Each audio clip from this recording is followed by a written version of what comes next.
Hello there, welcome back to the Agostinho Zinga show with your host Agostinho Zinga, and this is episode number 670. This is 670 of the Agostinho Zinga show with your host Agostinho Zinga, and I hope you're doing well wherever this podcast may find you. I hope you are doing swimmingly. Now, I had some tech issues previously, so I'm just going to keep, I'm just going to pretend like that didn't happen. And I'm just going to keep motoring through like the past 30 minutes or so that I was ranting and raving and stuttering all over the place. Did not happen. We're just going to keep powering through like nothing happened beforehand. Me mentioning it is kind of taking away from the illusion, but it is what it is. Welcome everybody back to the Agostinho Zinga show podcast here with your host Agostinho Zinga, and I hope you're doing well wherever this blood clot show may find you. As I may have said previously, I just got back from a very, very late run outside. I was actually running outside for the first time in a long time.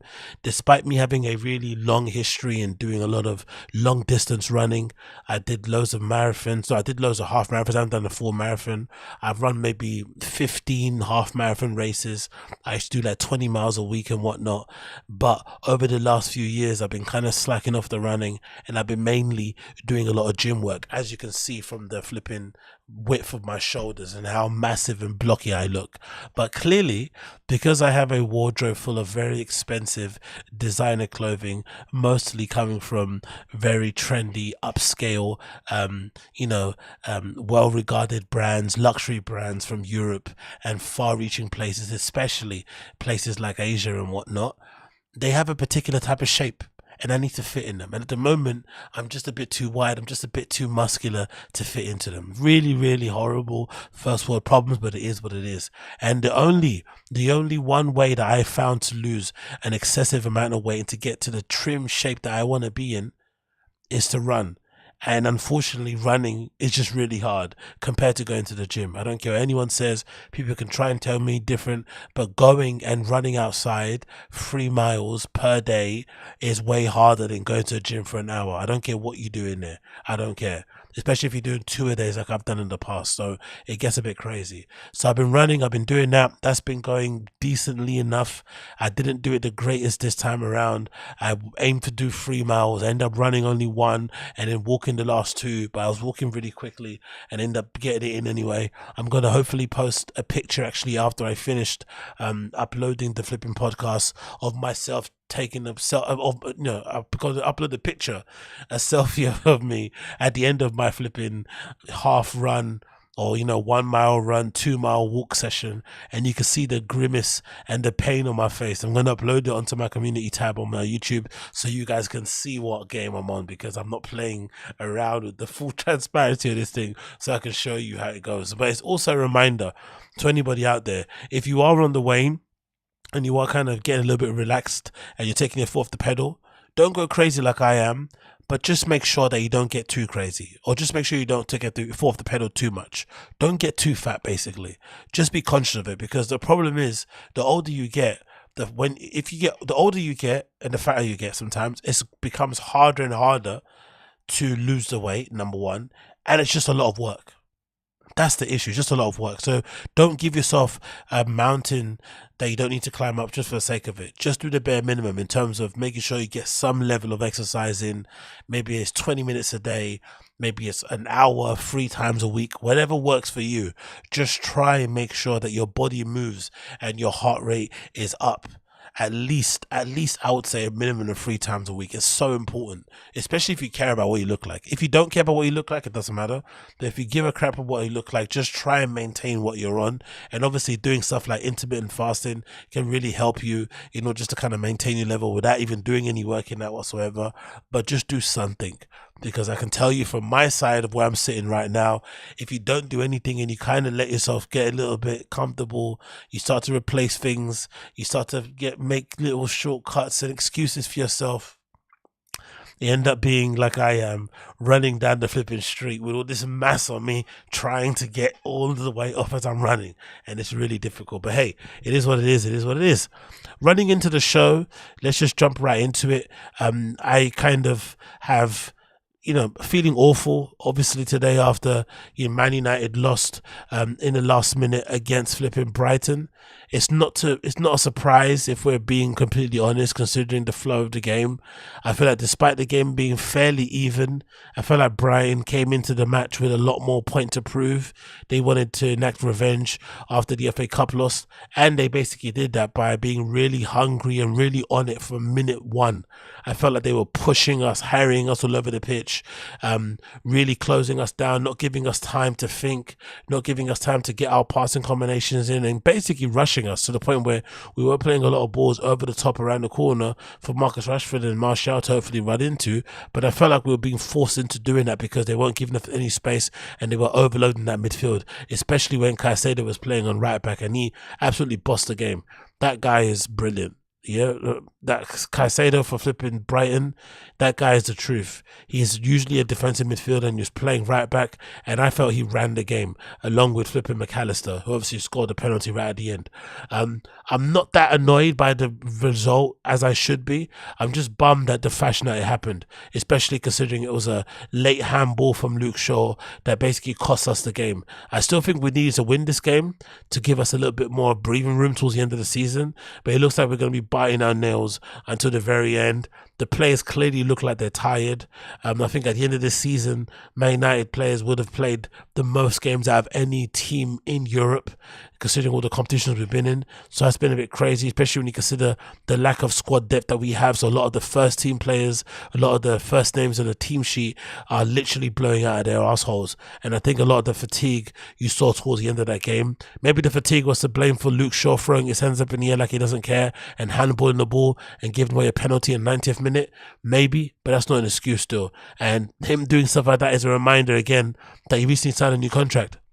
This guy that's been in the club for like 10 plus years, who's maybe had 2 good seasons in that time, got another new contract. You got someone like Fred sticking up the place, Martial that we've hanged on for ages. This game just reminded me, especially off the back of what Haaland's been doing at City, about how far away we are.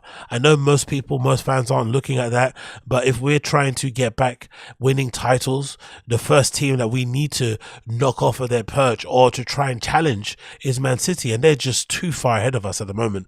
So I'm not really too sure what people are thinking in terms of where we're going to go with that one. When it comes to the top 4 race, it's a little bit sketchy out there for us at the moment. We'll probably still finish in the top 4 comfortably, considering the points we're in at the moment. We're currently sitting 4th on 63, and Newcastle above us is 65, and I think we've got about 5 games left to play. So, if we basically win our remaining games, then Liverpool aren't going to catch us regardless. But I still think there are twists and turns that are going to happen towards the end of the season. So Premier League, it's always full of surprises. There's always teams playing for something. There's never a dead rubber game for the most part. So I expect this to change. But if we do our jobs in the next couple of games, we shouldn't have to worry, really. We shouldn't have to worry. But I did expect a bit more from that game. But I guess it kind of is what it is. And we have to kind of take it on the chin and hope that we can perform well in the next game, which I think is going to be an away game against flipping West Ham, I'm pretty sure. So it's another away game, which I'm really scared about. But, we kind of have to get it over and done with. Moving on from that one, a quick little note I wanted to add here regarding, where did I have it? I had it here. There we go. Regarding these. So this is courtesy of Hypebeast, and I'm wondering why I don't see these often outside and in real life more. So this is regarding a shoe brand called Clints, which is based out of Manchester here in the UK. And they're just debuting here, basically, courtesy of Hypebeast, a new model. It says here, Clint honors Toronto with the TRL 2.0 Raptors. And they've got this new colorway or model, I guess, that they're kind of showcasing here on Hypebeast. And I've seen this shoe, featured in all over Instagram here and there. They have a pretty good handle in terms of marketing and pushing the shoe on there, because it seems like every time I open the app, I'm basically seeing another picture of somebody wearing Clints in a cool way. But I'm curious as to why this shoe never took off.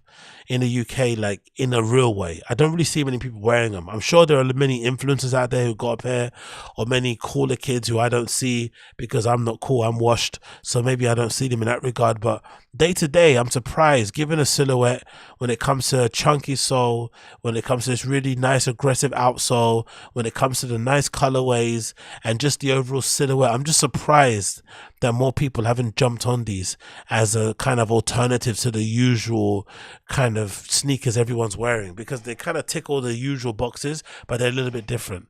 So if you're fed up of wearing Air Force Ones, you're fed up of wearing Jordans, you're fed up of wearing Solomons, Vans, whatever it is that everyone's wearing out there, I feel like these Clints are a little bit more interesting than what you would see out there.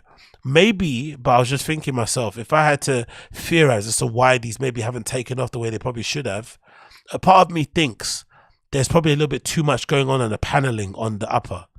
There's probably too much going on there in terms of the amount of different panels there. I'm just going to count here the amount of different pieces that make up the whole entire upper. Just off the top of my head, you're thinking 1, 2, 3 on the toe box alone, maybe 4, including the mesh kind of underlay body thing. You got 5 here with the eyelets, with the eyelets eye stay, whatever that thing is called.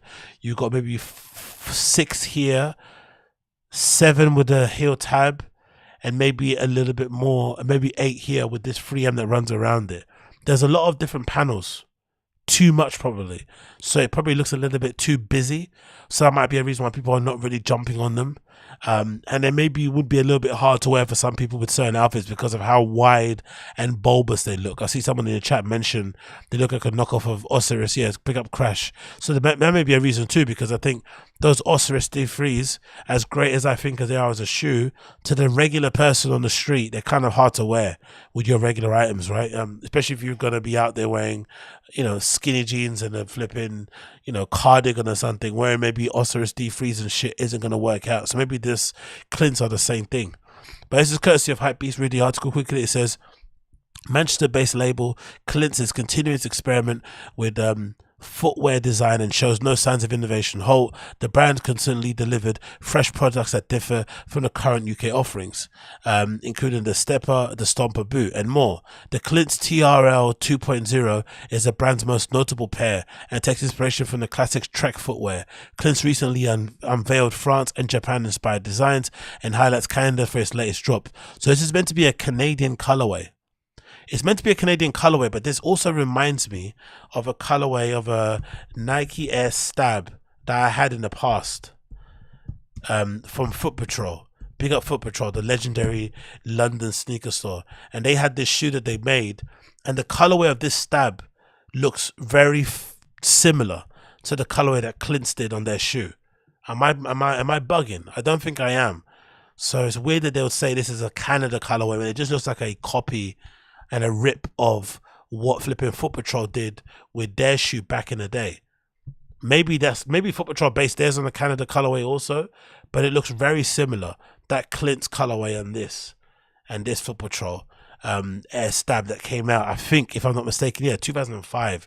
It's a long time ago the shoe came out. But yeah, that I purchased back in the day, so it looks a little bit familiar to me, like that Foot Patrol shoe. But anyway, let's go back to the article. It says the chunky, so dubbed the 2.0 Raptors, the chunky model is embraced by the basketball team's original purple uniform hues. It's by the Toronto Raptors. Let's see Toronto Raptors jerseys. Toronto Raptors jersey. I'm actually curious to see this purple. I didn't know it was purple. Okay, cool. Maybe that is inspired by it. Maybe it does come from this. I don't remember it being that color. I'm not really a big basketball fan, so I wouldn't know too tough. But it does kind of look similar, doesn't it, to that colorway? So maybe I'm wrong in that regard. That Clint shoe does look quite similar to this. Okay, fair play. Fair play to Clints. To Clint, sorry. It continues. A purple suede accent hit the toe box. You know the deal. The Raptors above. are going to be coming out, and you need to enter the raffle obviously to go and purchase them. So although Clints are offering a different models and different silhouettes and shapes from the traditional brands, they're still selling shoes the same way, which is a bit of a disappointment, to be honest. Raffling, raffles, technically, when I was growing up, a raffle meant you would pay a nominal fee for a raffle ticket, but then that raffle ticket could then grant you the opportunity or the chance to win something that's way worth more than the price of the ticket that you paid. So usually it's £1 for raffle tickets, or 10p, whatever it would be. You'd buy rolls of them, and maybe you might end up with a washing machine. You might end up with an iron, with a bag of popcorn, whatever. It'll be way more worth than what you purchase a ticket for. Nowadays, raffles, so you're sometimes paying to enter them, and you're also entering a raffle for a chance to pay for something, which is weird. So the whole term raffle never really sat well with me, especially when it relates to sneakers and shit. It's weird, especially when you think about most of the brands out there are essentially, creating artificial scarcity in order to make their flipping shoes more limited than what they actually are. They could just make way more, but they don't. They choose not to. It's annoying, but hey, what can we do?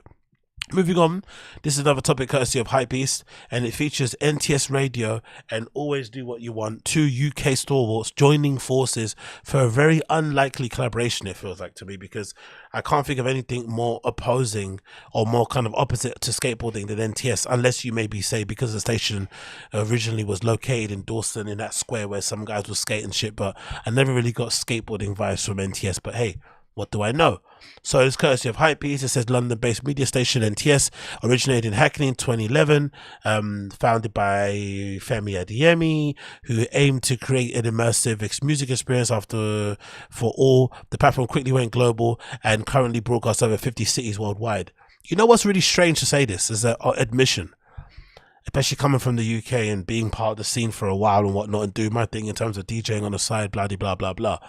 I've never in my life actually listened to NTS, like not even one show, like sat down and listened to it. And I had friends that had shows on there and whatnot and blah blah, and I've seen it from its inception and whatnot. But the idea of online radio has never really kind of pulled me in any way, shape or form. Maybe because I've been spoiled, because I grew up in a generation where we had pirate radio stations, and I would kind of run back home and be scanning the dial and clocking into radio stations and be recording flipping sets on cassette or CD and shit, or mini disc, and bring them into school. So maybe that's the reason why. And that to me was the best version of radio. So this kind of online radio type of stuff never really resonated with me, especially nowadays where I'm doing a million things at once. To sit down at one time to listen to a radio station just doesn't make any sense. I would want to listen to it after the fact, and if it is after the fact, it's a radio show that's been archived, it kind of just feels like a mix.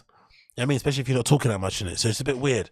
So yeah, I've never really listened to NTS ever, like legit ever.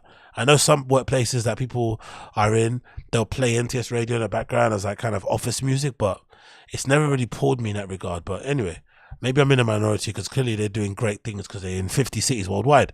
Stepping into the world of streetwear, NTS is uniting with British skate brand Always Do What You Want, Always Do What You Should, I've got it wrong again. Always Do What You Should Do for a collaborative offering of co-branded pieces. The duo presents a club-ready range designed for the dance floor, featuring cozy hoodies, bottoms blasted with ADWYD's at logo and NTS lettering. I've always wondered when it comes to club-ready clothing, like, what does that mean?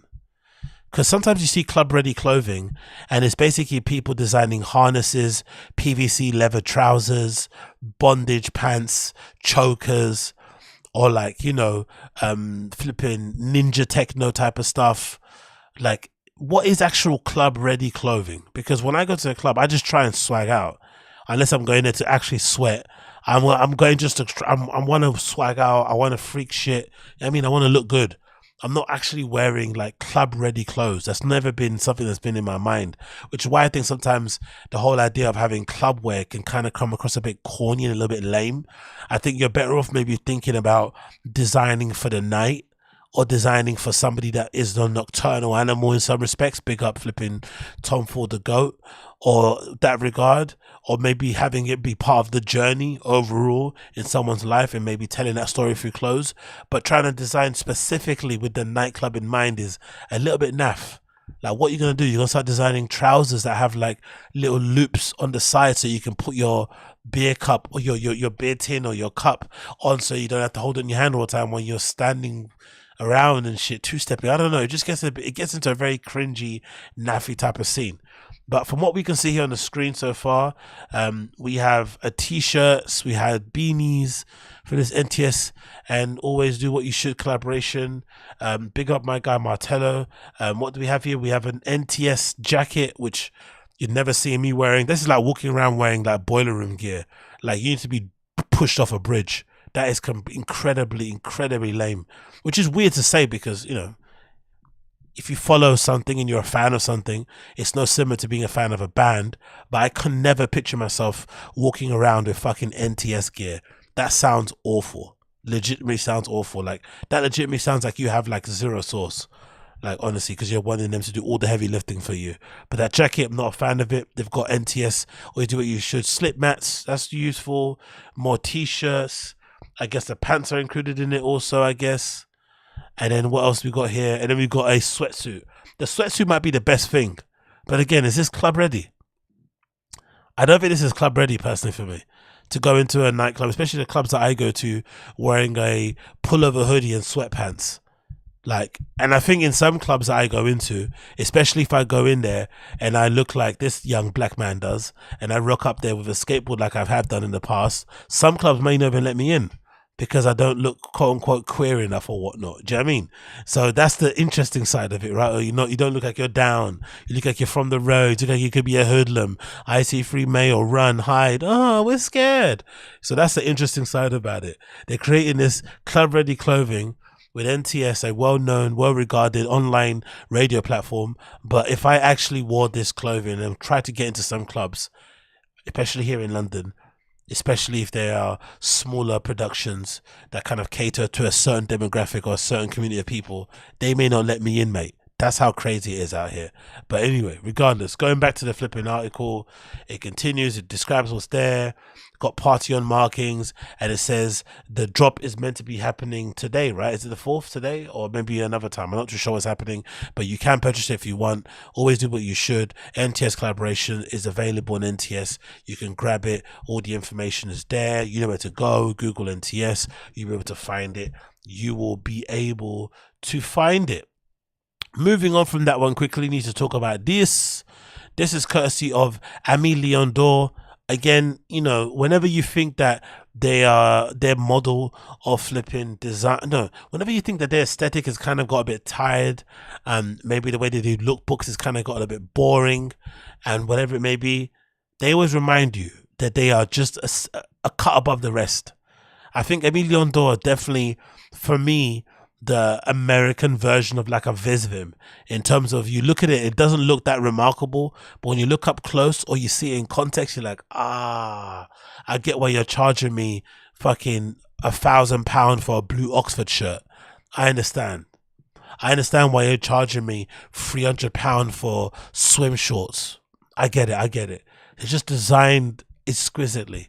The colors, the shapes, the materials, everything looks amazing. And the one thing they do really well in terms of, you know, giving you this flipping wanting appeal is the flipping lookbooks. I don't think, maybe outside of Stussy and Supreme, I don't think there is any other brands in streetwear or that field that they occupy in between streetwear, menswear and fashion, whatever it may be, who have a more appealing lookbook that instantly makes you want to buy everything in the flipping collection. Whether it's them having the models be those two black guy twins who always look amazing in ALD, or it's them featuring their family and friends or locals, whatever it may be, like they always look incredible and they always make their clothes look sick. Even these flipping shoes. Even these horrendous slipper sandal things, these, you know, these sandals that my dad would have worn back in the day, like they even make that sort of stuff look amazing. But everything in this collection looks amazing. They got a nice racing jacket, which again, a bicycle racing jacket, which I'm kind of a bit over, but the lookbook looks amazing. I think I remembered who this guy is on the left hand side. I think that might be Philip something. I forgot his name. He had a brand back in the day. He's all grown up now with a kid and shit, which is making me feel absolutely awful because I do not have one, and I do have no ambition to have one.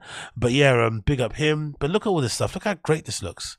This amazing, again, sweater vest top that's a little bit sheer on top of this, striped shirt styled with some shorts and the recent and New Balance collaboration. It all looks so good, man. Bucket hat, some new sneakers.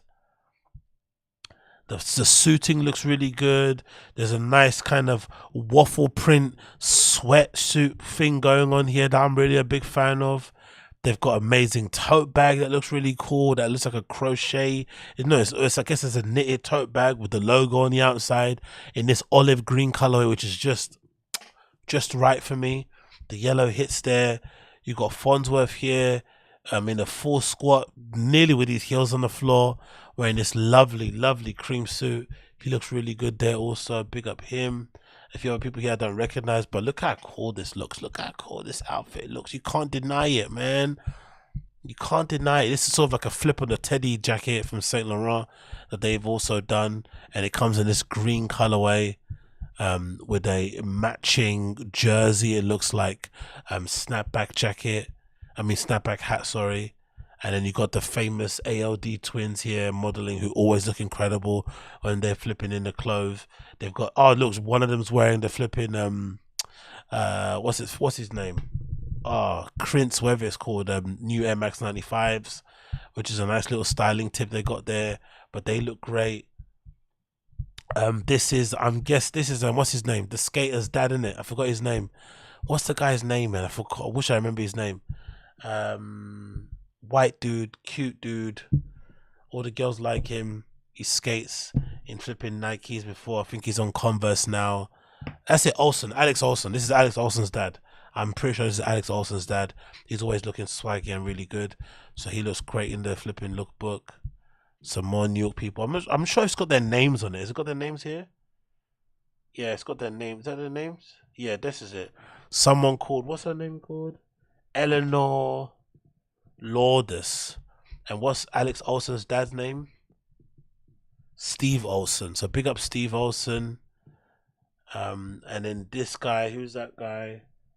That's Edgar Belenranga. He looks really cool in this outfit also. You got Freddie Gibbs here. Pick up him. He looks really good. I love this jersey on this look with this model, with the real light jeans. This looks incredible. I think I saw this guy on an Action Bronson video recently. He looks really amazing, but all of it looks amazing. Like, they have a real good handle on making sure that they have their clothing really kind of hits really well when they put it in the lookbooks. This guy looks familiar. I'm not sure what his name is. That's John Lennon. He looks familiar though. It looks like I've seen him from somewhere, or maybe he looks like somebody else. I'm not too sure, but he looks really good. I like the loafers. Look at this. Look how good those penny loafers look.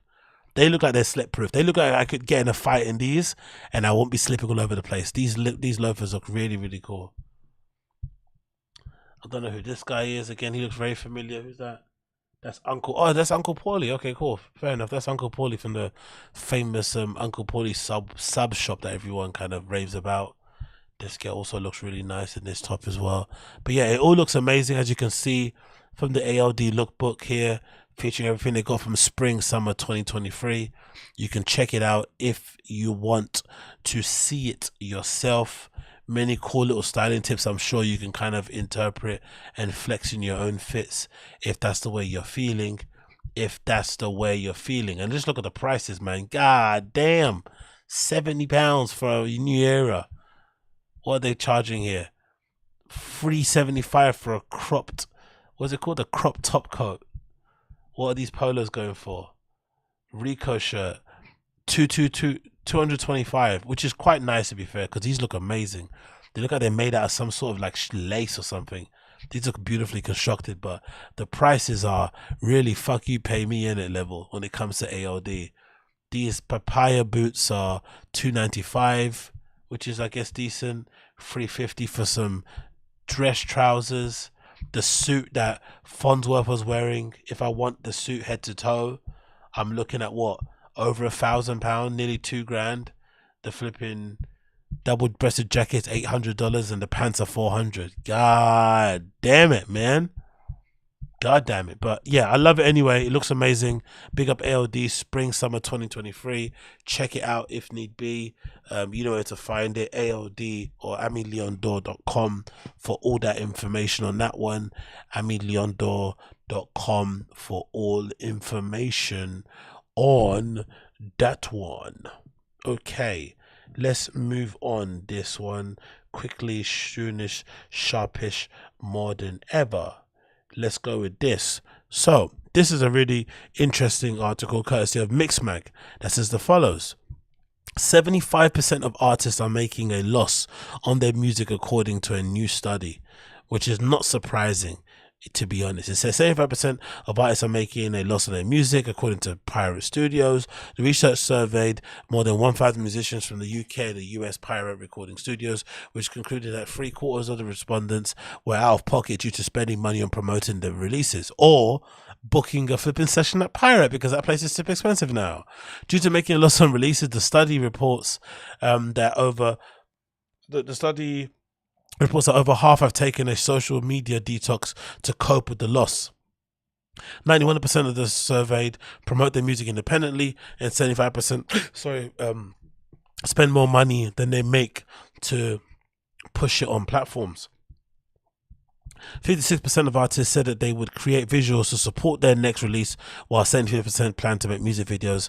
Dan Davis, head of community at Pirate, says, as an artist doing your own promo, it's both harder and easier in the social media age. Platforms reward a constant stream of content, which takes a lot of work. The payoff is that you can build your own audience rather than just trying to break through the gatekeepers. Seeing artists take time off social media is really a positive sign that more creators are prioritizing their mental health. For a lot of musicians in our studios, music is on top of a full-time or part-time jobs. It's important to take breaks from work, music, and everything else that comes with being a musician. In my opinion, this isn't surprising, but what people should go into this thinking is that music, especially with it being such a competitive field, and with it being such an unpredictable industry, and with it also being something that isn't, there's no book you can read to kind of make it. It should always be treated as a really fun hobby to do, and you should always go into it knowing that you're probably unlikely to make it, but if you do, it'll be a great surprise. But you should kind of treat it, but you should kind of approach it like a professional. It's a really strange mix.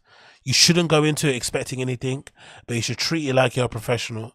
And if something does happen, it's a nice surprise.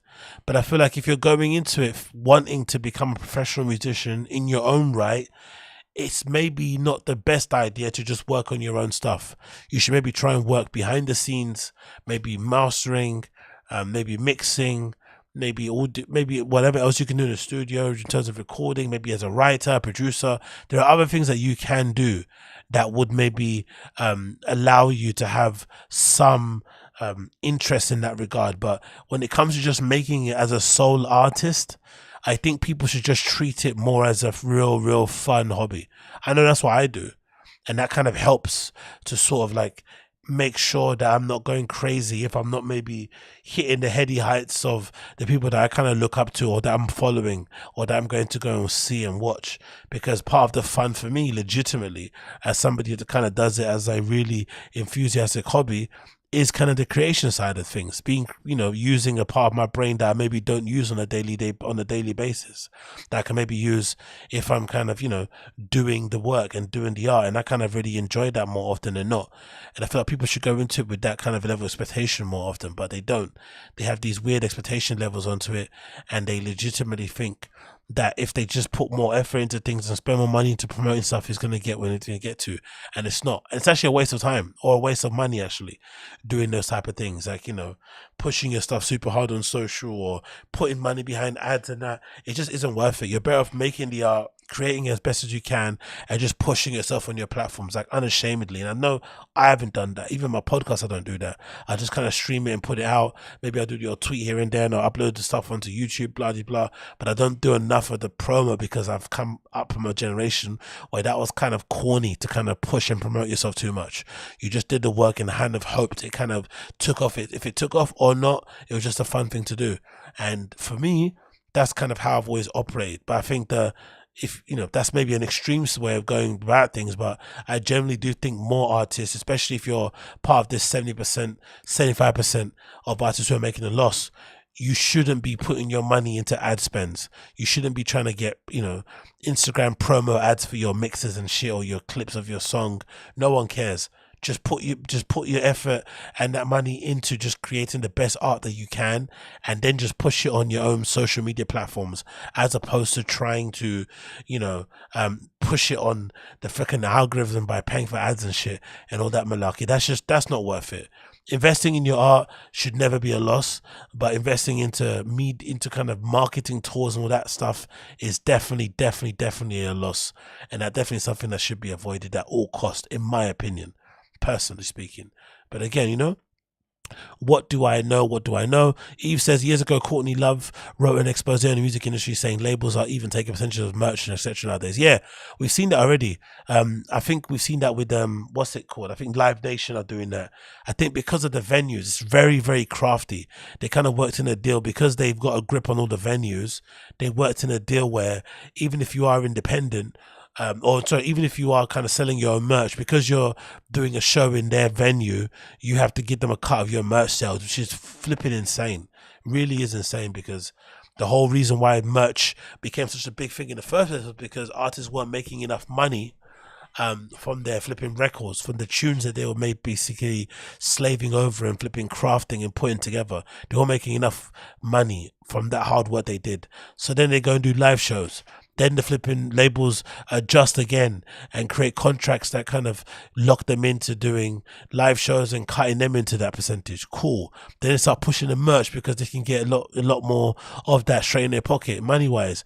The labels again look at that, go back to the drawing board, create the contracts so that they can exploit and take away from that as well. Like, it's horrendous, man. I'm a little bit more understanding with artists who legitimately say, hey, I want a break. I hate the music industry and stuff. It's very predatory. I understand it, because from the outside looking in, from people, some of your favorites and stuff and what they've been going through is flipping crazy to see in real time. Let alone the stuff happening with Designer. Look at that, right? Designer getting caught on a flipping plane, jacking off and shit. Now he's going into a mental institution, and all of that I think stems from the fact that he hasn't realized his potential, and he kind of probably got he kind of got jerked in some deals as well. No pun intended. That definitely hasn't helped things. But yeah, the music industry is toxic as fuck, man. I don't think anyone's going to deny that one. Then moving on with that, this is another kind of thing to touch upon. This that kind of expounds on that topic I was speaking about. This is courtesy of RA. It says only 1 in 5 dance music creators earn a living. IMS reports fines, and this I think also could explain why. One of the things I remember speaking about before in the podcast is that I don't really understand why there doesn't seem to be a culture within dance music of big prominent DJs bringing up and coming DJs under their wing. And I'm speaking from a selfish point of view, being an up and coming DJ and stuff, and seeing a lot of people coming up are having to kind of just do it on their own, or maybe form their own collective. But you rarely see some of the big dogs out there really putting their arm around some people and saying, hey, these are the next ones up. I'm going to be taking them on tour with me. They're going to be playing for me. They're going to be opening up for me, whatever it may be. And I'm going to put them on. It doesn't happen. There's a lot of I feel like, no one's called it selfishness, but everyone's kind of on their own little island, and maybe there's a cool clubs and stuff, but it feels like there's not a lot of sharing going around, or collaboration when it comes to, maybe not collaboration is not the right word, or just bringing people in, for lack of a better term. And I feel like this is maybe the reason why, because if only 1 in 5 people are making it, it means the opportunities out there are kind of scarce. So there is a somewhat understandable scarcity mentality going on within dance music, especially within DJs, because they don't want to bring somebody in and put their arm around them, because there's a possibility that person could end up being better than them and taking all their fans away. And if it's this much hard work to get into the industry and become successful, then the last thing you're going to want to do is voluntarily give up your spot. So maybe that's why I explained some of the flipping, selfishness that goes on in dance music a little bit. But the article says as follows: the latest IMS business report has found that just 1 in 5 dance music creators earn a living from the craft. Published yesterday, April 26th, the data from the annual report suggests that 45% of respondents make no income.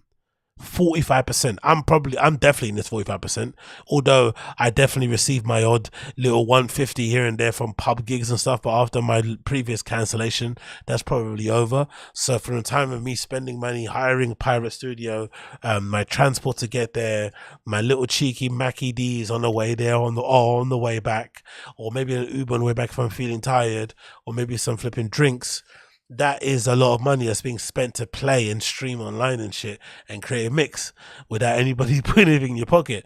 But I find it fun to be able to play in the place like Pirate with kind of club ready equipment, fuck around, try out some ideas, put together a mix and release it and have people listen to it, and maybe they enjoy it, maybe they don't. But I always find that fun because I just love dance music and love to DJ anyway, regardless whether it's for free or I pay my own money.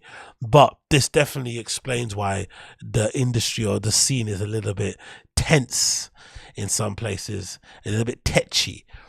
Because most people aren't eating from this stuff. Most people. They like to pretend they are, but they definitely aren't.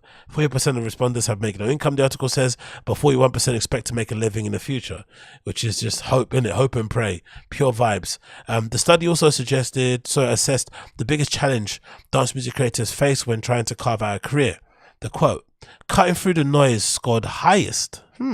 Followed closely by the lack of time and the lack of financial resources. Additionally, 67% of women say the pressure to look good impacts their career, compared to 14% of women. Just going on that last point, this is kind of a double-edged sword, isn't it? Because if you're a good-looking girl and you also like to DJ, there's more possibility of you being able to make it. It's just what it is, isn't it? You look at all the girls online on Instagram and shit who are always being pushed, who are always kind of really on it in terms of clipping themselves up and putting up little clips of themselves playing in clubs and whatnot, and going on tour, mirror selfies. All those girls, without exception, are all kind of conventionally attractive. They've definitely got guys who would be interested in them, or whoever's interested in them, right? For sure. So there's no denying that kind of attention, especially if it garners you a crazy amount of followers, a crazy amount of engagement overall, that will definitely interest some clubs who are struggling to sell tickets or just want to put people on who are going to attract a crowd, because they look at your flipping follower count and think, hey, we're going to get you in.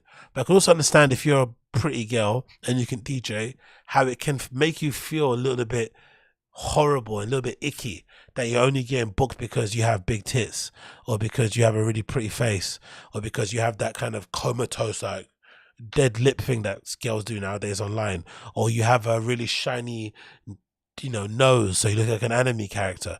All those things can kind of play into your favor and help you get your foot in the door, but they can also be very problematic for your overall safety going in, because people look at you like a piece of meat. They want to touch you, they want to feel you, they want to come close to you, they want to say crazy shit to you, and it can get a little bit disconcerting that you're not just judged on the music alone and there's always other stuff going on. But again, it's a really good opportunity too, if you do want to get in, because it looks like if you just want to get in to be as just a pure DJ and get up behind the booth wearing a burqa or something, you're not going to get far, probably. You would assume so.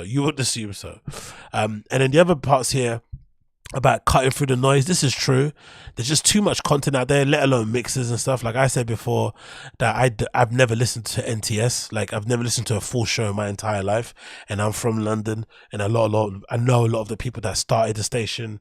I know a lot of people that play on the station, and it's obviously something that's in and around where I'm from, and kind of, I can't escape it. But I've legitimately never in my life listened to NTS, like, ever.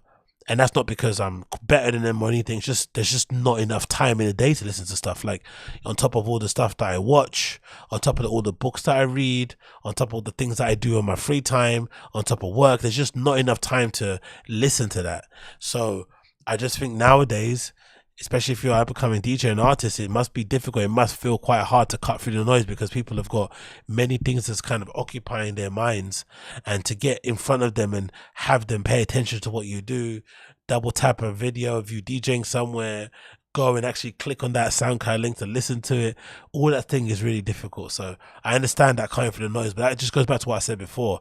I think you should go into it always just enjoying it for enjoying sake, and not thinking, oh, I need to make it, this needs to be a thing, I need to get a certain amount of plays. No, just enjoy what you do, and hopefully something comes of it. And if it doesn't, it's at least you're having a fun time in the process. It continues here. It says, from a financial perspective, the report suggests the global dance music industry is in rude health. After a growth of 34% last year, the industry is now valued at 11.3 billion, a figure 60% higher than pre-pandemic times. Despite this growth, the proportion of women DJs getting hired for festivals and other events fell down from 12% to 50%. That's crazy that it's become bigger actually over time. It doesn't feel like that going out.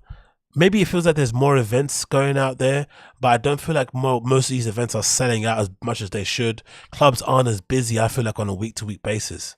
It honestly doesn't feel like that when I'm out there on the streets myself, but maybe I'm just not seeing what I should be seeing.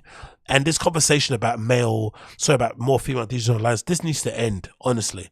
It's just difficult for everybody. This idea that you have to kind of, I don't know, what are they going to do? Like, try and crowbar in women on lineups by making them, half and half? It's just idiotic. Just start off, I think the most important thing is to start off by actually showcasing and platforming cool, interesting DJs, regardless of how they identify or whatever gender they are or whatnot. Do that first. That should be always the beginning point, because too many of these places and these institutions, these festivals, these clubs just go for the tried and true. They're not adventurous. They don't try new things. They don't, try and introduce different sounds, try and maybe introduce different promoters to the scene. Nothing. It's always the same old names because they get lazy and because they know those people are guaranteed to sell them a certain amount of tickets so they can break even on the bar. That's what they do.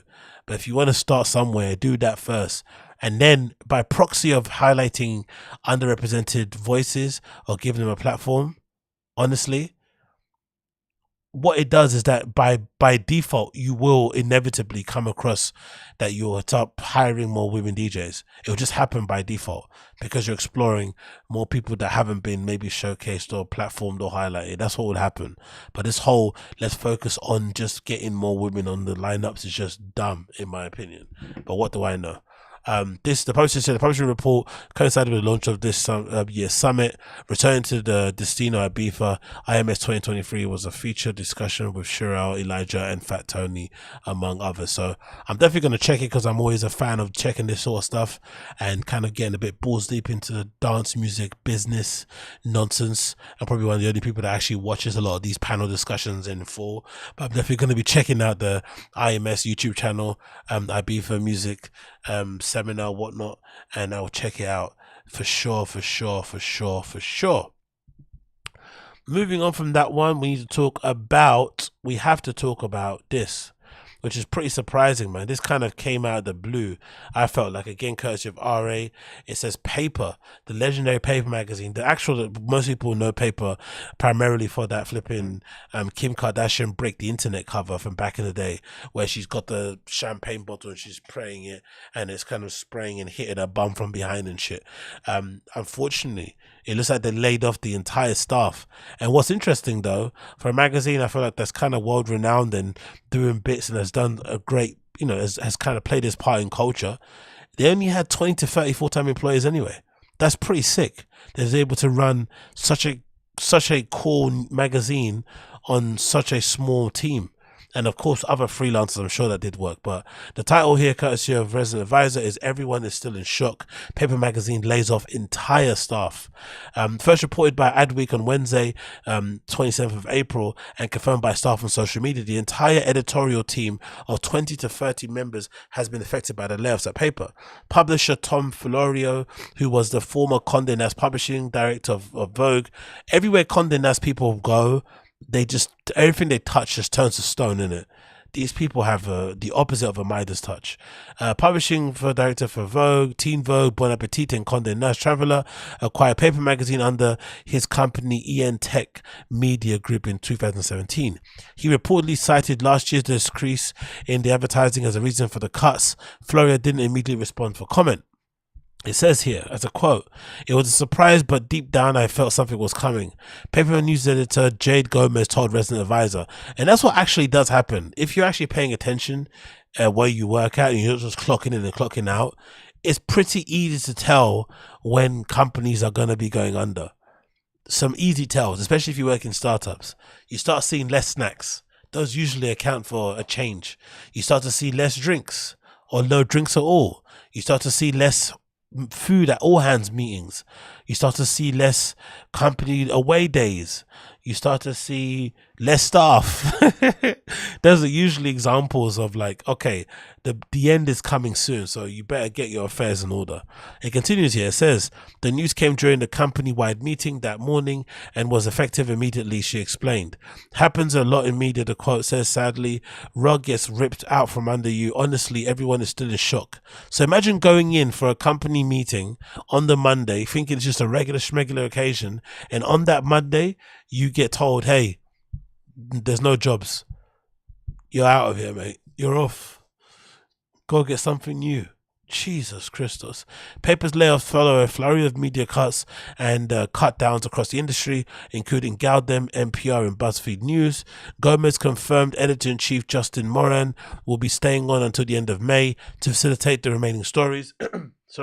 But all other editorial operations will cease immediately. The publisher will continue to look for alternatives, cost-effective options to remain in business. They always say this. I think it's just what you have to say, but if they have to fire 20 to 30 people, it's basically over. There's no saving this. And even if it did get saved, who'd want to work there? Because it just die again anyway. Paper launched in 1984 and covered music, arts, and primarily focused on New York scene. The publication rose to prominence with the internet culture in 2014, as most of you guys know, with the Break the Internet cover. So actually, let's actually get that cover up on here, just as a kind of last tribute to flipping Paper Magazine and everybody that worked there. So again, rest in peace, Paper, and everybody that did work there. It looks like it's over now, but as a tribute, let's just highlight how amazing this flipping picture was. This editorial was absolutely incredible. This story, everything around it was really, really cool, I feel like. So big up Paper. You know, you weren't here for a long time, but you're definitely here for a good time, and you create some interesting and cool moments, as we can see here. So big up Paper and everybody associated with it. Hope you all land on your feet. I really hope you all land on your feet. Moving on from that, we have another article regarding layoffs, actually, this time courtesy of New York Times. This one, I'm surprised it took so long, not gonna lie, even though I'm a big fan. And it's kind of sad to see how it kind of died a very slow death, definitely by 1,000 cuts. This is courtesy of New York Times. It says Vice is said to be headed for bankruptcy soon. The company, which was once valued at $5.7 billion, has been struggling to find a buyer this year. And this is definitely an end of an era, man. Definitely a sea change is happening here. There's probably kids on TikTok now that have no idea what Vice is and have no idea what Vice did in terms of its part it played in culture, in terms of reporting, in terms of just creating cool content, in terms of the careers it launched. Like, God, man. It says here, courtesy of New York Times, Vice, the brash digital media disruptor that charmed giants Disney and Fox into investing more before a stunning crash landing, is preparing to file for bankruptcy, according to two people acknowledged of the operations. The filing could come in the coming weeks, according to the three people familiar familiar with the matter who weren't authorized to discuss a potential bankruptcy on record. The company has been looking for a buyer and still might find one to avoid declaring bankruptcy. More than 5 companies have expressed interest in acquiring Vice, according to a person briefed on the discussions. The chances of that, however, are growing increasingly slim, said one of the people acknowledged of the potential bankruptcy. The bankruptcy filings, why do they keep saying that at the end of it? With knowledge, we know who it is. Anyway, it continues. The bankruptcy filing would be a bleak coda to the tumultuous story of Vice, a new media interloper, that sought to supplement the media establishment before persuading it to invest hundreds of millions of dollars. In 2017, after a funding round from the private equity firm TPG, Vice was worth $5.7 billion, but today the most accounts is worth a tiny fraction of that. Think of it also, Vice also, I think, were the creators of that kind of, or no, they popularized the term gonzo journalism, right? Especially when you think about the documentaries they did on fucking North Korea. Those might have been the first pieces of legit content we got to see, video of like what it is to kind of live in North Korea day to day, or what it kind of looks like overall. Like they did some amazing things, even just like, what's it called? Is it Munchies, the YouTube channel, right? And they got that one where they go and I forgot what the show is called, but they got a show on flipping Vice where they kind of go. Oh yeah, that's the one I liked. They got the show on Vice where they go to restaurants and they get the head chef or the owner to get their friends around, and they go on a bar crawl to different restaurants, different, you know, bars and drink and shit, and they get absolutely wasted the entire time. It's a really cool little piece of content video that I used to always watch. I think I watched literally every episode of that. I can't even flipping remember the name of it. Let me see if I can grab it up here on my phone because it's bugging me. But it was a munchie show they had where they had people kind of doing things as they were walking around. What was it called? It was on Vice. It was like a street. It was like a thing that they did with restaurant owners. It wasn't called that. I actually can't find it on here. Actually, maybe they don't. Maybe they stopped doing it. Not Guy 2. I'm looking at it now. It's not Guy. That's the one. Chef's Night Out. Yeah, that's the one. Chef's Night Out. That legitimately was one of my favorite ever shows that they did, man. Like Chef's Night Out is fucking legendary. So it's sad to see them go out that way. And of course, I actually got one here. I think maybe somewhere I can show you. Their magazines were amazing. I've actually got a couple magazines here that I'm still holding on to. Some really amazing covers, actually. Right, you got cover number 1 here that I've got of an old Vice magazine, and this is from the year 2013 actually. Fucking crazy, innit? I've still got all this shit holding on. And I've also got one that features the legendary Dash Snow, R.I.P. to the GOAT, R.I.P. Dash Snow. And this one is from probably about the same time as well. What year is this from? I'm looking on the inside. Yeah, look at these pictures. This might be from 2013 also. So the magazines were fucking legendary, and it's sad to see them go this way, man. It really is. I'm not gonna lie. They're an absolute legendary publication. But let's continue.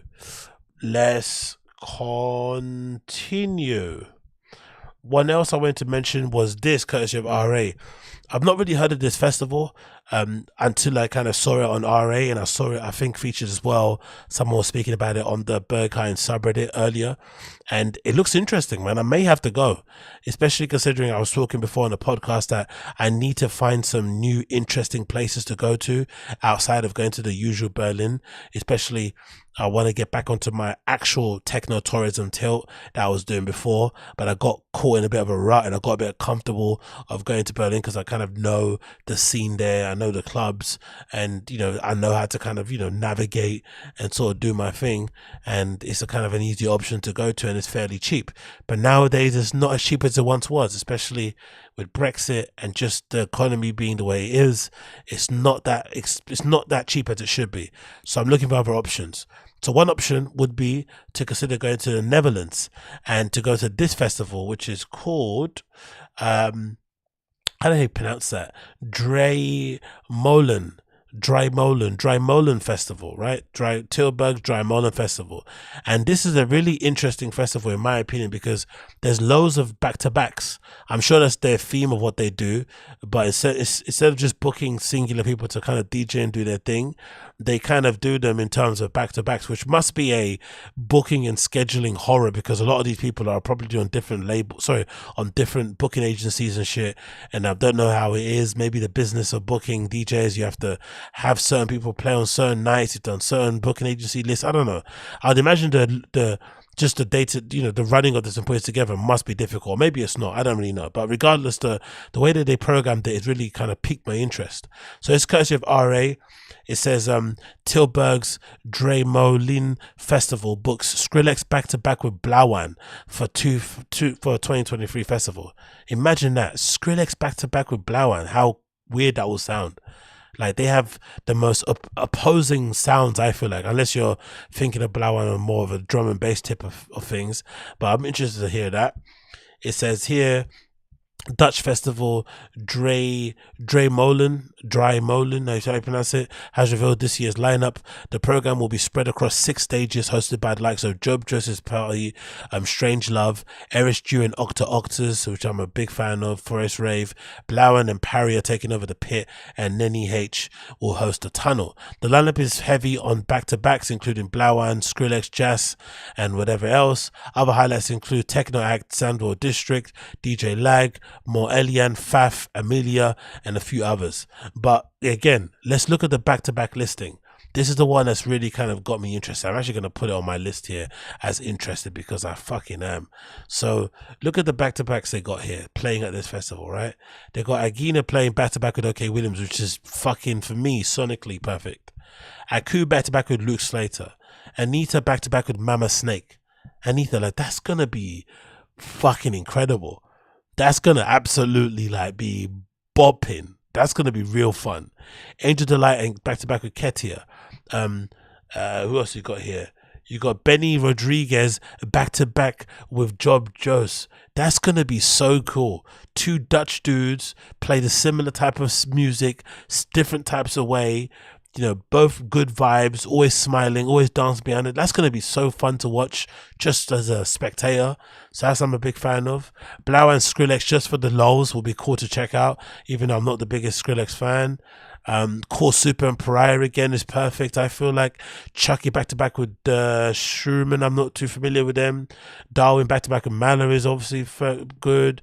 D-Bridge back to back with who I'm not really too fond of or not too familiar with. Sorry. This is one of my favorites here. DJ Python back to back with Upsammy. That is gonna be really, really, really fun. Double O back to back with Martha, Erish Dew back to back with Helena Hauff. Like, I'm on it. I'm definitely on it. This is definitely my lick of things. And what makes this interesting also is in September. So there's plenty of time to flip and save up the coins and to kind of go. But I'm definitely looking at this and thinking, you know what? I'm all over this. This list is looking great. You got Jess back to back with Talia here, Kiki back to back with a special guest. Like, there's just too many good people here. Way too many amazing people playing. And it definitely is up my alley. So if you're in Holland, or if you're around this place in, what's it called? Tilburg in Holland, and you happen to see me throwing shapes, say hi, because I'm definitely going to be there. No doubt about it. It doesn't say the ticket price or anything in it. I don't think we're going to know about tickets just yet. The lineup is there. No info on tickets, it doesn't look like. Update. Okay, ticket cost is €70. Come on, bruh. €70 for this is really, really cheap, in my opinion, considering all of the people that are there playing. And again, like I just said, just the programming alone has really got me in, it's kind of piqued my interest.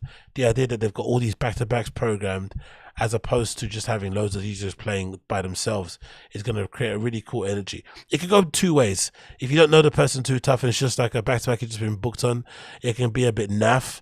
But I also think the challenge of it will be interesting enough. But yeah, so far regular tickets are sold out.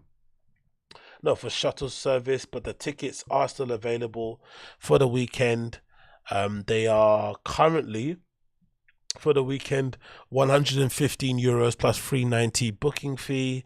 Friday day tickets are €54. Oh no, I guess 59.60, And then Saturday the same 74, around a bit up more than that. And then you've also got camping tickets and shit. And then the one above that is what, shuttle service, right? Shuttle service from Tilburg station going there back and forth. So it looks like a pretty cost effective festival in terms of what I want to do. So I'm definitely looking at that, and that definitely is on my list. I might actually replace that to go. I might actually go to this instead of going to Houghton. That's how interested I am in it. And I only just found out about this the other day. So I'm definitely on it. So big up Draaimolen Festival. And what I might do actually when I do go out there is actually take my camera and actually create some content, like actually record my time out there, the vibes and whatnot, and actually make that a bit of an experience as opposed to just going there and getting fucked up. I think I might do that and actually, you know, put some of that stuff together, edit it, and upload it onto YouTube. Because it's been a long time since I've actually vlogged and done that stuff. I used to do that quite often before, but I kind of been slacking and just haven't been in the mood. But I think that'd be a good option to kind of go about doing stuff like that going forward. So yeah, watch out Holland, watch out Tilburg. I'm coming for you, brother. I'm coming for you. I'm actually curious to see, what does actually Tilburg in the Netherlands look like as a place? What does it look like? Tilburg, Netherlands. I don't even know what that is on a map. I'm not gonna lie. I know of Amsterdam, but I don't know of Tilburg. Is it, how far is that outside? Is it outside of the city? I'm assuming it is, right? I'm clicking on a map of Tilburg here on Google, and it's showing me that Tilburg, yeah, Tilburg is just outside of, or it's not just outside, it's on the outskirts basically of Holland. It looks like you got Amsterdam right there in the center, and then you got Tilburg, which is on the border of Belgium. So it's pretty far. To be honest. So most likely I'm going to have to fly into Amsterdam and then get a coach all the way to Tilburg and then get another coach to the flipping festival location. It's going to be a bit of a mad one. Or have to fly into some of these other locations that are closer, like Eindhoven, maybe Rotterdam, maybe Drench. What's that, how you pronounce that word there?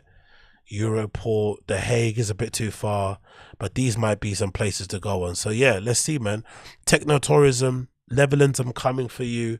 Netherlands, I'm coming for you. Moving on from that one, I have to feature this because I think this is really cool. This is courtesy of Mixmag, and it says here, Skepta and Jammer launch house label Más Tiempo with Mass Murder EP. The label heads plan for the imprint to provide a platform for producers to expand their current portfolio range. Now, I think this is just cool from just a visual aspect to see all these black dudes making dance music, especially within that scene of like what you would describe tech house, business, techno, whatever it is. There's not a lot of black people in there, right? They don't really, I feel like maybe it's not platform them, but maybe we don't feel the most comfortable being around uts people. But in general, I feel like the music for sure is way within our kind of skill set and definitely within our lane. And I feel like a lot of these guys, especially Skepta and Jammer, considering their flipping history, considering their flipping CV, they could make tunes in that genre with their eyes closed. There's no doubt about it. And especially considering Skepta started as a DJ, you know, he could easily smash in that field. So I feel like them kind of dipping their toes into that scene will hopefully inspire a whole new generation of kids coming up to give that side of dance music a chance, because I feel like there's a lot of untapped potential. There's a lot of kind of ground there that we haven't explored that we could kind of do really well, in my opinion. Anyway, the article says as follows: Skepta and Jammer have minted their new house-focused label Más Tiempo with a collaborative EP, Mass Murder. The 2-track record is out now and features a Skepta and Jammer collab, Mass Murder, and a collaboration between Jammer, J. Colo, and Aussie titled Touch Me. Both label heads made their name as grime artists and as part of the legendary Boy Better New crew that was founded. No, but Jam was never in Boy Better Know, by the way. This is wrong. The crew that founded in 2005 included Skepta winning Mercury Prize in 2016 for his album Konnichiwa. But Skepta DJ set legendary at Beefer Club DC10 last summer, signaled the rapper, producer, and DJ bringing his interest in house. On top of that, he also, if I'm not mistaken, they also sold out Beams. And if I'm not mistaken, was that the show that people were like reselling tickets to go and see Skepta and Jammer DJ at Beams for like £400 or something? Like, and I think Ticket Swap, the main kind of, reselling ticket platform that we use out here, I think most people use in Europe, it has a cap on how much you can charge anyway.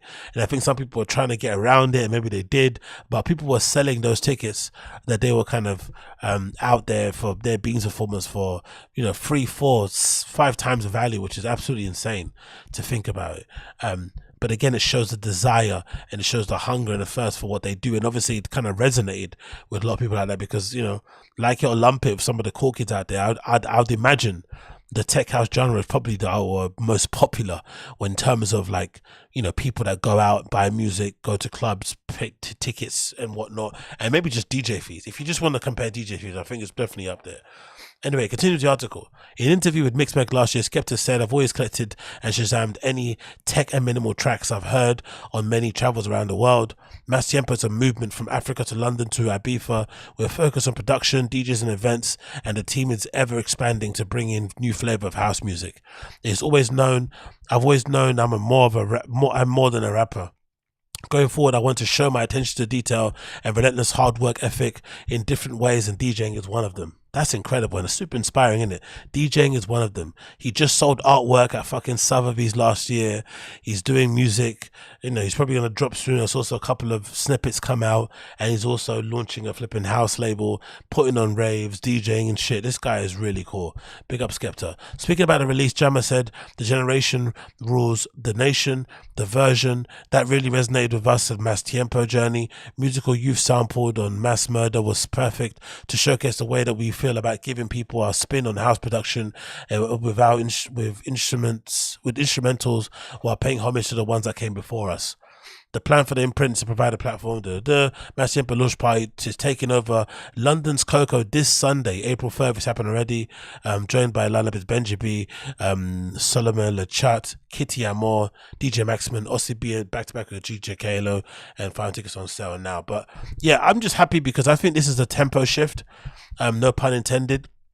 And I think what it should do is that it helped to kind of freshen up the scene so it's not all a bit whitewashed, because, as much as I'm not really that plugged into tech house, from what I've seen of the raves and the DJs and stuff, there is a particular kind of archetype of person that kind of plays at these places. But I feel like getting these guys involved, or these guys getting themselves involved and kind of putting their hat in the ring also, can kind of help to freshen it up, offer different sort of flavors, different sort of presentations of what that music is about, and also provide different opportunities and hopefully inspire different kids to come up and try their hand at it. Because as much as I enjoy going to these spaces and having a good time and whatnot, it can be sometimes a bit of a bummer going to a nightclub that plays the music that I'm into and being one of only 2 or 3 people who are kind of raving to this, and you're black. It's really disconcerting. It kind of makes you feel like, what, like, you know what I mean? Especially if you're being otherized and fetishized by flipping people there, and people every 2 minutes and so are coming up to you asking you if you've got fucking pills for sale.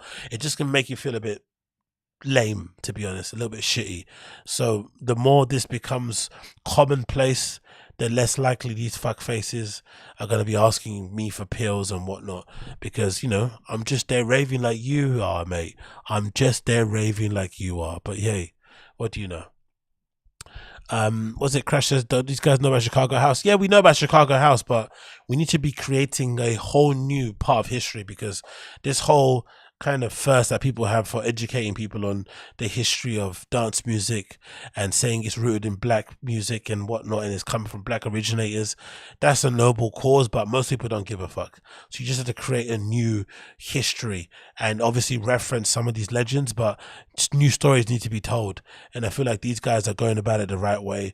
And again, they're putting, they have some skin in the game, they're putting their money where their mouth is. So I'm going to be sitting on the sidelines eagerly anticipating to see how it develops over time,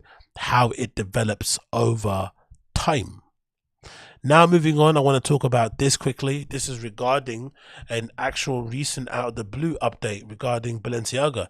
They actually dropped their pre-fall 2023 collection. I feel like it came out of the blue a little bit.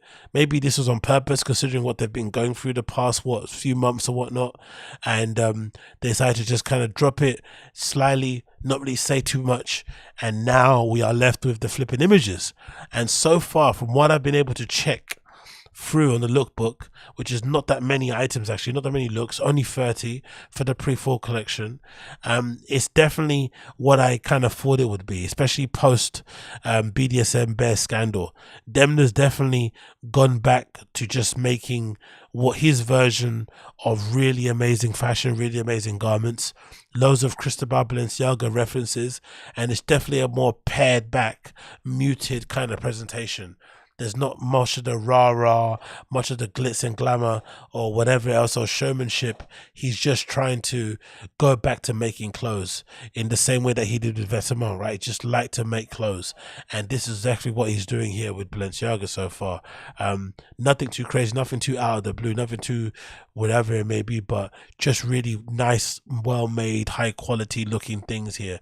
The first look that opens it is an entire leather look where you've got a leather bomber jacket, the similar type that everyone's kind of been going crazy courtesy of Balenciaga, that I think Kanye was wearing, but it looks like a little bit more elongated and maybe a little bit more baggy looking. You got a bag here, cargo kind of type bag with a chain. You got these really amazing wide leather pants also that look incredible, which I'm a big fan of, so it kind of sets the precedent straight away from the first look. And then you've got the same thing going on with the second look, which I'm not really too fond of. There's a bomber jacket here in look 3. This look 4 is interesting because if I'm not mistaken, this might be the same jacket that was featured in the lookbook for the scrapped so far Balenciaga and Supreme collaboration. It looks kind of similar. It really does. I'm going to actually try and get it up here and see if I've got it. But I'm sure that Balenciaga and Supreme collaboration that never came out, they had a jacket in there that looked very, very similar to the one that I saw there in that Vogue lookbook. Sorry, in that Balenciaga Pre-Fall lookbook. It looked very, very similar. If I can find it here, someone must have it listed here. It's on the images. Where can I find it? Someone must have it here. There was definitely a picture that featured it. If not, I'll grab it. There we go. I found it straight away. Actually, from my own image, from my own picture, from my own flipping thumbnail, my own video. This is it. So as you can see, this video, this image here on the top right, there's a picture of a jacket that looks very similar. It's actually the same look, actually. Okay, so I guess that's what was. So now we know. Maybe the Supreme collaboration was meant to come out during pre-fall, because this picture is taken from the same place. If we go back to the actual picture itself, that's the same pose, that's the same guy, everything. That's the same thing as what we're seeing here on the picture that was leaked of the Supreme collaboration. So maybe that wasn't actually part of the collaboration, it was just a random image, but that does look quite similar. So it's a shame, man. If they didn't put out those BDSM bears, we would have got a flipping Supreme and Balenciaga box logo hoodie. You know, that's what we missed out on. Demna's flipping tendency and, you know, flipping desire to always be viral and to provoke and tease people denied us the opportunity to have a Balenciaga box logo hoodie. I would never forgive him for that, mate. Never forgive him for that. Fucking hell, Demna. Anyway, let's continue. Keep your sick thoughts in your head, my friend. To continue again. Some nice down jackets as per usual from Balenciaga. Nothing to be surprising here from look 5. You got that vest type thing that they got. That's like a outdoors jacket that looks really nice, or a mountain jacket that they will do well in, which I think I mentioned previously in another podcast that that's one of their superpowers that they don't get enough credit on. Their ability to make really cool mountaineering parkas and jackets. They just always smash it with these. Again with the bag. Oh, they've got a padded overshirt, because I lost mine. My famous blue flipping padded overshirt. No, I didn't want to say lost mine. Mine is absolutely stained to the point where I can't even wear it outside, and I need to get a new one. But this looks like a similar version of it. It's got a bit more muted colorways on the flannel, but if you can see here, it looks like it's padded. It looks like it's kind of been padded and it's obviously oversized, and it has this nice slip pockets on the side, and it's usually got snap buttons on the front so you can make it look really cool if you button it up a certain way. You got this amazing bodycon dress here, looks really cool. This bags I'm not really too fond of. The ones that kind of go over your armpits are not the greatest for me. Got this weird looking catsuit that would look really interesting if I had to put it on. Right, that looks really interesting. To be honest, it kind of looks like sequin, but no, it isn't. Probably some other type of material. This look is really cool. Look number 12. You got this oversized you got this oversized double pressure jacket that's been cropped. I'm not sure if it's got buttoned underneath, or it's been made to look like it's been folded under, but that looks incredible. And you got these mesh tight pantyhose things that go into the heels. They look really great, matched with the glasses, then the gloves, and the bag. Everything about that look is banging and very striking. The proportions of that are really nice also. There's a couple here I actually wanted to mention. This again, this padded double-breasted suit jacket is really cool and a very versatile piece. I'll be all over this personally. This looks really, really nice, person. I know it doesn't look the greatest on here and people are seeing it, but I like it. And again, am I mistaken here? Or is that belt buckle, are those belt buckle earrings? Look at the earrings. They look really cool. I like those. So it's I guess it's the buckle or the latch on a belt. They've kind of turned them into earrings. That's exactly what you're hearing me say. They've taken the loop and the latch, the metal thing that you have on your belt, and they've put those as earrings. I kind of like those. I swear to God. These are really nice. People are telling me I shouldn't be giving Balenciaga a pass in the chat. Look, I'm not about all the stuff that happens outside of it. I just want to wear the cool clothes. I think Demna's one of the greatest designers of his generation. And, you know, it's just that, like, all the BDSM bear stuff, of course, we all know that's bad. But I got nothing to add on that regard. I'm just in it for the clothes, man. I'm just in it for the drip. What can I do, man? I'm a new slave. You know what I mean? I'm hooked on this shit. The mesh tights look really interesting. I think these are going to be very popular, actually. These mesh tights that link with the boots, with the high heels. People are going to be all over those for sure. That mirrored silver bag is awesome as well. I'm a fan of that. And again, the proportion of this look are crazy. This is kind of one of my favorite looks, proportions wise and shapes. You got this kind of flare jeans, semi baggy. You got this cropped hoodie that kind of exposes a little bit of the belly on the underneath, and then you got this really oversized suit jacket with the big shoulders. This to me is a really amazing play on flipping proportions. Look number 20. I really like those. Same goes for this look, all leather again with the suiting. Even the way they're posing in the change room is really cool. I like, to be honest. Because it goes without saying that designer luxury brand change rooms are probably some of the best change rooms in the world. They definitely make you want to buy the things that you're trying on. Like, the lighting is perfect. You always got big, you know, ceiling to floor mirrors. You know, just amazing places that you can go take pictures and shit. Oh, look at that velour tracksuit. Look at that. It's giving Juicy Couture, isn't it? Look at that. It's giving Papa Wemba. Huh? It's giving Vibes Cartel. I'm all over that. Look at that. That shrunken velour canary yellow suit looks crazy. Can you imagine me wearing that just now? This would look nuts. Wow, I love that, to be fair. And then you got, again, more of the padded suit jackets ensemble. This square bag is really cool. You got, oh wow, they've made their chore jacket. Oh, that's me all over. They've made a Balenciaga chore jacket. The jacket that you kind of know from Carhartt and whatnot. They've made their own interpretation of it. Obviously, it's got some pre-distressing done to it, but that looks cool. I'm all over that. That is definitely something that'll be in my list of buying, but it's probably going to be worth thousands and thousands and thousands and thousands. And then same goes for the look here. The sandals are really awesome. 2 straps in the sandals. There's a jean suit here with some shorts, which is not too shabby. and some more looks. And again, the visor and the glasses look really awesome. These glasses are going to be all over the place as well. I'm for sure going to see these on Berghain dance floor when I'm next there. For sure. I'm definitely going to see these kind of visor type glasses definitely when I head out there next time. There's no doubt about that one. But yeah, big up Balenciaga Pre-Fall. I like it. I know some of the people that are watching or listening are probably not going to be too fond of it, but again, I'm a self-admitted Debna fanboy. I love what he's doing over at Balenciaga, and I think this definitely goes to say, or goes to kind of, you know, endorse my idea that he was definitely going to be a bit more pared down, go back to basics, and just try his best to make cool clothes without pissing people off. And this is what he's doing so far at the moment, and I guess so far so good. I guess so far so good.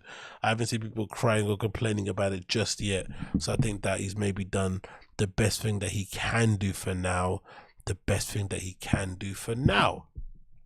Moving on with that one, let's talk about this as well, which has kind of been breaking over my side of social media the last few days.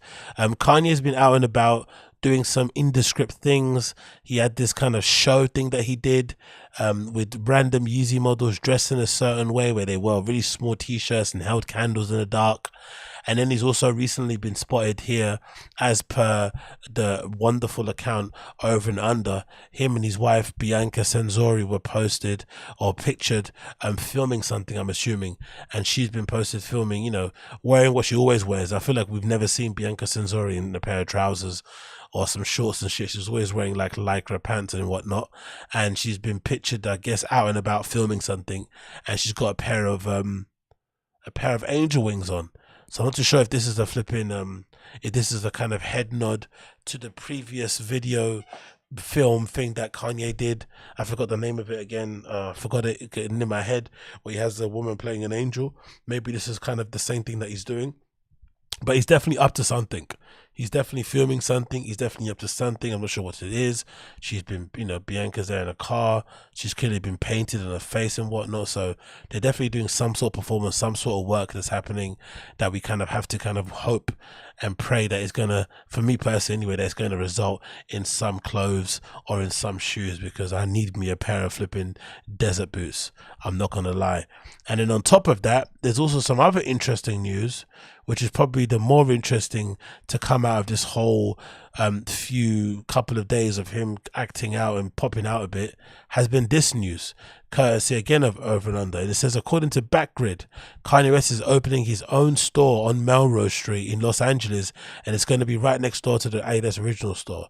So it looks like Kanye, even though he allegedly doesn't own YEEZY IP, which is weird, that's what I said before, but I guess he's still opening a store under the name YEEZY. And then he's going to be, weirdly enough, next door to flipping Adidas Originals, with only one store in between them, which is pretty crazy if you think about it. But the most crazy thing about it is definitely this outfit. The guy, he's got his leggings on, he's got his ass out. I'm happy he's wearing an old school Man United jersey, but flipping Kanye West out and about in the streets of LA wearing yoga pants, I didn't have that on my bingo card, I'm not gonna lie. And he's got he's got my kind of ass, you know what I mean? He's got a Serena Williams kind of bum. So, you know, you don't leave anything to the imagination. I think it's better if you wear this type of stuff. If you're built like Timothy Chalamet, you can get away with it. But if you have thighs, you have glutes, you have a fucking buttocks, it's not gonna look that great on you. But yeah, Kanye's out here opening stores next to Adidas Originals. That definitely speaks to me. That definitely kind of hints that he's gonna be out there selling shoes, I think, probably more than likely, or maybe not. Actually, I take that back. Maybe it will be clothes. Maybe it will be more of a clothes thing going on, because we haven't really seen much clips or information of Kanye kind of working on new silhouettes or whatnot, or, you know, working on materials or colorways. All we've seen of him so far is him doing stuff to do with the YEEZY show. And obviously, as you can see here, courtesy of Over and Under again, these are some pics taken from allegedly what was meant to be YEEZY's 10 event in Los Angeles, where all the models were stood around wearing these white t-shirts that people are trying to sell now on Grailed, which is absolutely hilarious. They're like these really small one-size-fits-all kind of t-shirts that were made primarily for the show. and now people are trying to sell them on flipping ground. There's a picture here with Kanye and his wife Bianca Censori, and he's wearing the same leggings as she is, with his little apple bottom jeans on and his little manhood hanging out in the front, you're assuming. So it looks looking interesting. I'm not sure what to read of it. Like I said, I think if I'd have as a guest, I'm thinking more so on the fashion tip. I haven't just seen a lot of shoes from it, even though I want shoes selfishly. I've seen more fashion things going forward, but it could be all things in between. And then on top of that, to make matters even more interesting, which I thought really kind of threw a spanner in the works, was this news that I'm trying to get up here, if I can find it on my list of tabs. It says here regarding Kanye and Adidas potentially working through some sort of deal. That's basically another bit of major news. So there's meant to be an update coming soon, and Adidas are going to announce what they're actually going to be doing with flipping YEEZY going forward and how it's going to work. That's really interesting thing to kind of figure out, honestly. What's actually going to be happening going forward? Like, are they going to scrap the materials, or sorry, are they going to burn everything? Are they going to try and make it work with flipping Kanye one last time? Like, what is actually the deal? I'm curious to flipping find out also, but I guess we're going to have to wait and see on that one. I guess we will have to wait and see on that one. And that is about it, really. I think for now, for the Excellent Zinger Show, I'm going to leave you guys for now, as hope you guys have enjoyed the show. If you're listening to the show via the audio platform, you shall be hearing the slow iterations of the flipping outro music playing underneath this. If you're watching via the video platform, it's just going to fade to black and go dark. And then, of course, I'll see you all guys again on the other side. But until then, my friends, please be safe. Keep yourself safe as possible. And I'll see you guys again on the other side very soon. But thank you so much for tuning in. It's been a pleasure to have your company. And if, as per usual, if you enjoy the show, make sure you smash that like button down below, and I'll see you all guys again very soon. Take care. Peace.